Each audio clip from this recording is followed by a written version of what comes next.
I'd like to be a little bit more general than that and to talk about geopolitics more generally. Geopolitics, the relations among especially the major powers, the United States, China, Russia, India, Europe, are at a very difficult and fraught time.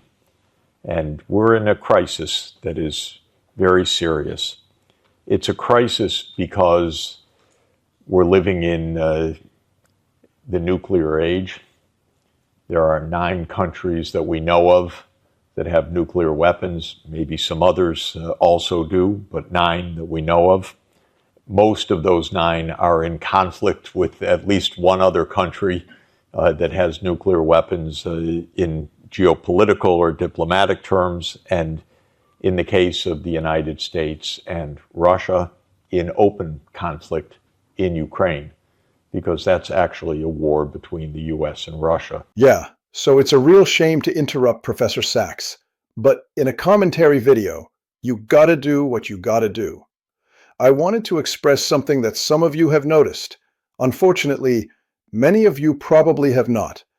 You see, I've spent the better part of my life in South America, Brazil to be specific, and coming back to Europe and coming back to European mainstream media and news broadcast has been very difficult indeed. Although European news outlets haven't reached North Korean propaganda levels yet, they surely are working hard on getting there. The whole narrative pushed regarding the Ukraine war here in Europe is shocking to say the least. Most people you come across are simply completely unaware of the nature of the conflict. They still believe that Ukraine, the greatest democracy that ever was, suddenly and without provocation was attacked by the evil Russian Empire. It's saddening, and the fact that no one here understands that this is a proxy war between the United States and Russia is depressing at best. But I'd rather say it's quite frightening. And in my view, what is going on is a serious misunderstanding of global reality by the leadership of my country that has persisted now for more than 30 years. You had a wonderful debate, Professor Zhang, with Francis Fukuyama, which I just had the chance to read from 14 years ago. And as you told me, you're right, you won the debate. But the idea of Professor Fukuyama already back in the early 1990s was that the West had triumphed and it was the end of history. And my basic understanding of the reality is something different. And that is that with the end of the Cold War, the world had triumphed in the sense that we had the chance to escape from nuclear war and from confrontation, and we had the chance for rapid economic development in all parts of the world. What Sachs mentions here completely resonates with me. I was in my late 20s when the Soviet Union collapsed, and the sense of euphoria we all shared is hard to describe. But here, Sachs brilliantly touches upon something crucial.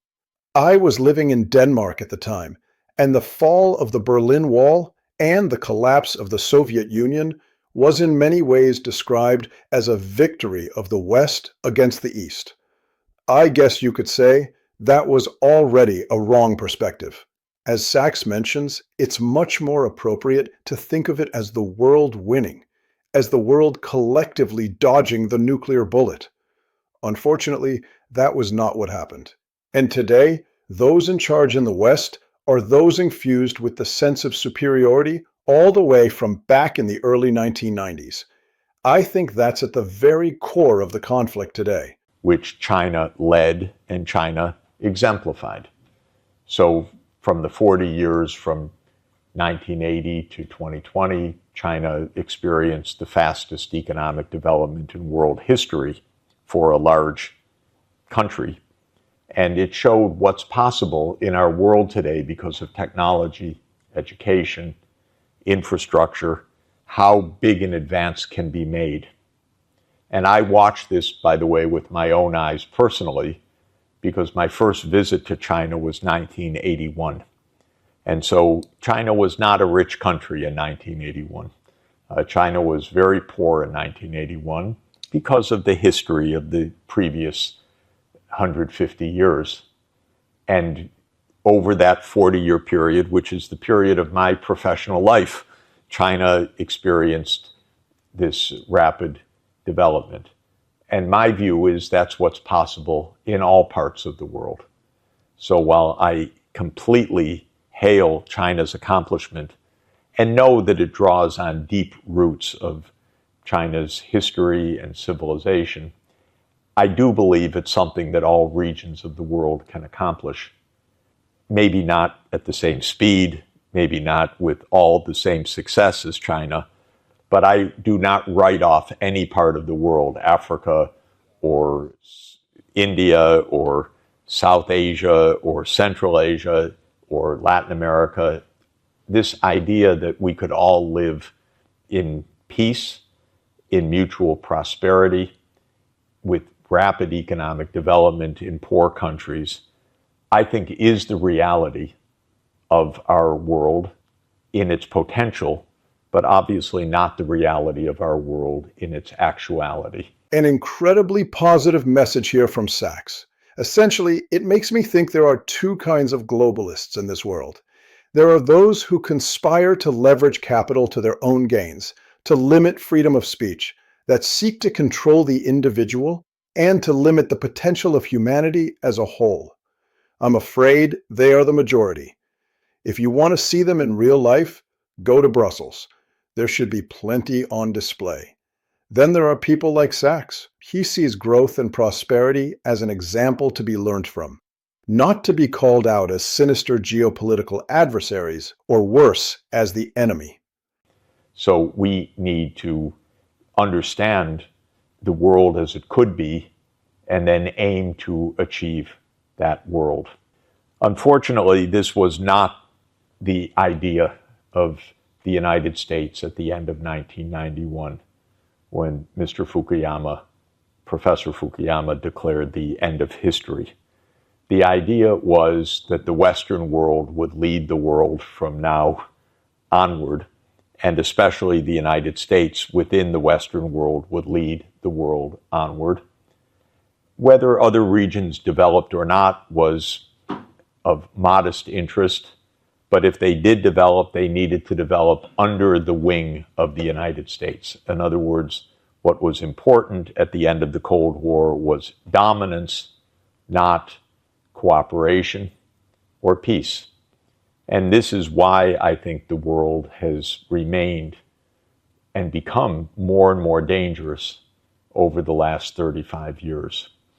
So to my understanding, we have a mindset problem. And the mindset problem is that the Western world dominated the world economy and world politics and finance for about 250 years. Sachs is a bit hard on the West when it comes to placing the responsibility for the mess we ended up with here in 2025, but I find his use of the term mindset very interesting and very fitting. We know it from ourselves. It's very hard for any single individual to escape our own perception of ourselves and our place in this world. I think you can say that this also applies to the Western world mentality. From a position of dominance, the West finds it incredibly hard to readjust. When I see Western leaders talk about Ukraine, for example, I clearly see a disconnect between reality and, if you like, a legacy perception of themselves and their place in the world. This was the first part of our analysis of this Jeffrey Sachs presentation that explores many of the root causes of our troubles today. If you would like to see the continuation, make sure to like, subscribe, and hit the notification button. Hope we see one another soon again. Take care.